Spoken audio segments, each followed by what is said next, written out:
നമസ്കാരം. പഞ്ചായത്ത് തിരഞ്ഞെടുപ്പ് ഡിക്ലെയർ ചെയ്ത സമയം മുതൽ കേരളത്തിലെ മാധ്യമങ്ങളും ജനങ്ങളും ഏറ്റവും കൂടുതൽ ചർച്ച ചെയ്യുന്നത് കോൺഗ്രസിൻ്റെ പാലക്കാട് MLA ആയ രാഹുൽ മാങ്കൂട്ടത്തെക്കുറിച്ചും അദ്ദേഹം നടത്തിയ പീഡനങ്ങളെക്കുറിച്ചുമാണ്. ഈ തെരഞ്ഞെടുപ്പ് വേളയിൽ കോൺഗ്രസിൻ്റെ നേതാക്കന്മാർ ആകെ പെട്ടുനിൽക്കുന്ന ഒരവസ്ഥയാണ്. ഇങ്ങനെ പെട്ടുനിന്നിട്ടുള്ളത് ആദ്യമായിട്ടല്ല. കഴിഞ്ഞ കാലങ്ങളിലും തെരഞ്ഞെടുപ്പ് സമയങ്ങളിൽ ഇത്തരത്തിലുള്ള ഒരുപാട് പീഡന കഥകൾ കോൺഗ്രസിൻ്റെയും UDFിൻ്റെയും നേതാക്കന്മാർക്കെതിരെ വന്നിട്ടുണ്ട്. കേരളം ഏറെ ചർച്ച ചെയ്ത ഒരു പീഡന കഥയായിരുന്നു മുസ്ലിം ലീഗ് നേതാവും അന്നത്തെ മന്ത്രിയുമായിരുന്ന കുഞ്ഞാലിക്കുട്ടിയെക്കുറിച്ചുള്ള ഐസ്ക്രീം പീഡന കേസ്. പ്രായപൂർത്തിയാകുന്നതിന് മുമ്പ് തന്നെ പീഡിപ്പിച്ചിട്ടുണ്ടെന്ന് മുസ്ലിം ലീഗിൻ്റെ തന്നെ നേതാവായ MK മുനീറിൻ്റെ ഇന്ത്യ വിഷൻ ചാനലിൽ പോയിരുന്ന് പരസ്യമായി വിളിച്ചു പറഞ്ഞ റജീനയെ നമുക്ക് ഓർമ്മയുണ്ട്. ആ വിഷയം പിന്നീട് മറ്റു മാധ്യമങ്ങളും പ്രതിപക്ഷ നേതാക്കന്മാരും ഒക്കെ ഏറ്റെടുത്ത് വലിയ കോളിളക്കം സൃഷ്ടിച്ച ഒരു കേസായി അത് മാറി.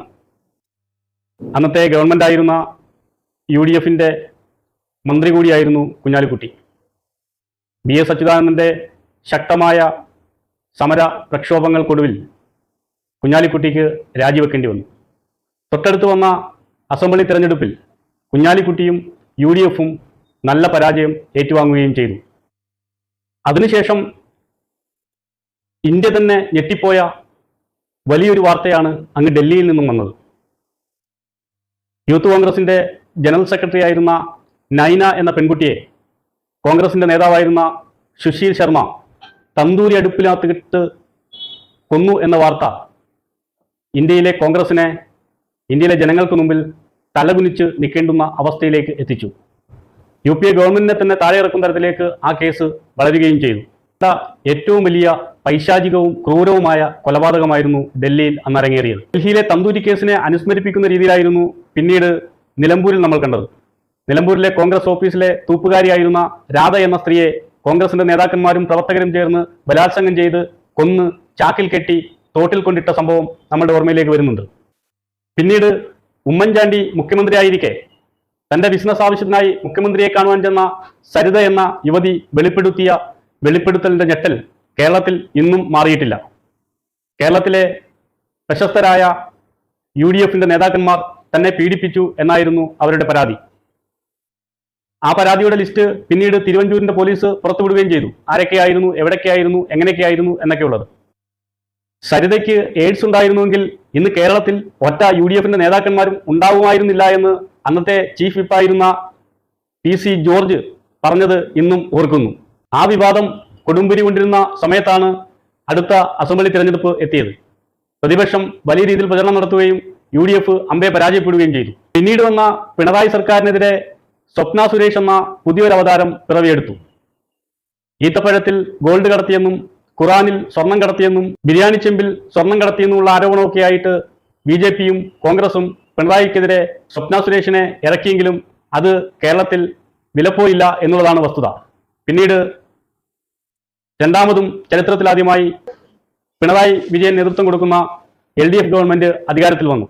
പിണറായി ഗവൺമെന്റിന്റെ ഈ അവസാന കാലഘട്ടത്തിന് മുമ്പ് ത്രിതല പഞ്ചായത്ത് തെരഞ്ഞെടുപ്പ് പടിവാതിക്കൽ എത്തി നിൽക്കുന്നപ്പോഴാണ് അടുത്ത കോൺഗ്രസിനെ വലയ്ക്കുന്ന അല്ലെങ്കിൽ കുരുക്കിയ പീഡനം വെളിയിൽ വരുന്നത്. റോഡിലൂടെ പോകുന്ന സ്ത്രീകളെ മുഴുവൻ ഗർഭിണികളാക്കുകയും ഗർഭചിത്രത്തിന് നിർബന്ധിക്കുകയും ചെയ്യുന്ന ഒരു MLA. ഇദ്ദേഹം യൂത്ത് കോൺഗ്രസിന്റെ ജനറൽ സെക്രട്ടറി ആയിരിക്കുന്ന സമയത്ത് തന്നെ കൂടെ പ്രവർത്തിച്ചിരുന്ന യൂത്ത് കോൺഗ്രസിന്റെ വനിതാ നേതാക്കൾ നിരവധി തവണ UDFിന്റെ കോൺഗ്രസിന്റെ മുതിർന്ന നേതാക്കന്മാർക്കെതിരെ ഇദ്ദേഹത്തെ പറ്റിയുള്ള പരാതികൾ പറഞ്ഞിട്ടുണ്ട്, അവർക്ക് അറിയാവുന്നതുമാണ്.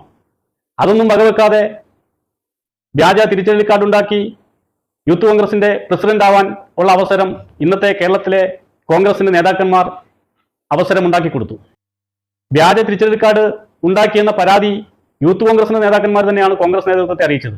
യാതൊരു തര നടപടിയെടുക്കുവാൻ കോൺഗ്രസിന്റെ നേതൃത്വം തയ്യാറായില്ല എന്ന് മാത്രമല്ല, വളരെ നിർണായകമായ ഒരു വലിയ ഇലക്ഷനിൽ സ്ഥാനാർത്ഥി ആക്കുകയും അവിടുത്തെ MLA ആക്കുകയും ചെയ്തു. VD സതീശിന്റെ അയൽവാസിയും പിതൃതുല്യനായി കാണുന്നു എന്നൊക്കെ പറയുന്ന ഒരു സിനിമാ നടി VD സതീശന്റെ അടുത്ത് ഇദ്ദേഹത്തിന്റെ വൈകൃതങ്ങളെക്കുറിച്ച് സൂചിപ്പിച്ചതുമാണ്. VD സതീശൻ അന്നത് പൂഴ്ത്തിവെച്ചു. പിന്നീട് ഈ നടി തന്നെ വെളിയിൽ വന്ന് മാധ്യമങ്ങളുടെ മുമ്പിൽ പറയേണ്ടുന്ന അവസ്ഥയെത്തി. ആ നടി പറഞ്ഞതിന് ശേഷം പീഡന പരമ്പരകളുടെ കഥകളാണ് നമ്മൾ കേട്ടുകൊണ്ടിരിക്കുന്നത്. ആ സമയത്താണ് കോൺഗ്രസ് രാഹുൽ മാങ്കൂട്ടം എന്ന ഈ MLA സസ്പെൻഡ് ചെയ്തു എന്ന് പറയുന്നത്. കോൺഗ്രസിന്റെ ഭരണഘടന അനുസരിച്ച് സസ്പെൻഷൻ 1 മാസമാണ്. അതിനുശേഷം അത് റിവ്യൂ ചെയ്ത് ഒന്നുകിൽ പുറത്താക്കുകയോ അല്ലെങ്കിൽ അകത്താക്കുകയോ ചെയ്യണം. ഇപ്പോൾ പുറത്താക്കിയിട്ട് 2 മാസം കഴിഞ്ഞു. അപ്പോഴാണ് ഒരു സ്ത്രീ പരാതിയുമായി പോലീസിനെ സമീപിക്കുന്നത്. ഈ ഇലക്ഷൻ സമയത്ത് പാലക്കാട് കോൺഗ്രസിന് വേണ്ടി വോട്ട് ചോദിച്ചുകൊണ്ടിരുന്ന രാഹുൽ മാങ്കൂട്ടം പോലീസ് കേസെടുത്തു എന്ന് അറിഞ്ഞതിന് ശേഷം രാഹുൽ മാങ്കൂട്ടം ഒളിവിൽ പോയി. അദ്ദേഹം എവിടെയാണെന്ന് ഒരാൾക്കും അറിയത്തുമില്ല. പക്ഷേ UDF വേണ്ടി വോട്ട് ചോദിച്ച് വാർഡ് തലങ്ങളിൽ വീടുകളിൽ കയറുന്ന സ്ഥാനാർത്ഥികളോടും കോൺഗ്രസിന്റെ പ്രവർത്തകരോടും നാട്ടിലെ ജനങ്ങൾ രാഹുൽ മാങ്കൂട്ടത്തെ പറ്റിയാണ് ചോദിക്കുന്നത്. കേരളത്തിലെ മാധ്യമങ്ങൾ കേരളത്തിലെ കോൺഗ്രസ് നേതാക്കന്മാരോട് രാഹുൽ മാങ്കൂട്ടത്തിന്റെ കാര്യങ്ങൾ ചോദിക്കുമ്പോൾ രാഹുൽ മാങ്കൂട്ടത്തിന്റെ ഗർഭത്തെക്കുറിച്ചും കുലസിത പ്രവർത്തനങ്ങളെക്കുറിച്ചും മറുപടി പറഞ്ഞു നടക്കേണ്ടുന്ന സമയമാക്കി ഈ ഇലക്ഷൻ കാലത്തെ മാറ്റിയത് നിങ്ങൾ തന്നെയാണ്. ഇന്ന് മാധ്യമപ്രവർത്തകരോട് രമേശ് ചെന്നിത്തല പറയുന്നത് കേട്ടു, ഞങ്ങളുടെ പാർട്ടി ഒരു സീറ്റ് കൊടുത്ത് അദ്ദേഹം MLA ആയി എന്ന് വെച്ച് അദ്ദേഹം ചെയ്യുന്ന എല്ലാ പ്രവർത്തനങ്ങൾക്കും മറുപടി പറയുവാൻ കോൺഗ്രസിന്റെ നേതാക്കന്മാരെ കിട്ടത്തില്ല എന്നുള്ള തരത്തിലുള്ള മറുപടി കേൾക്കുന്നത് കേട്ടു. നിങ്ങൾ തന്നെ മറുപടി പറയണം.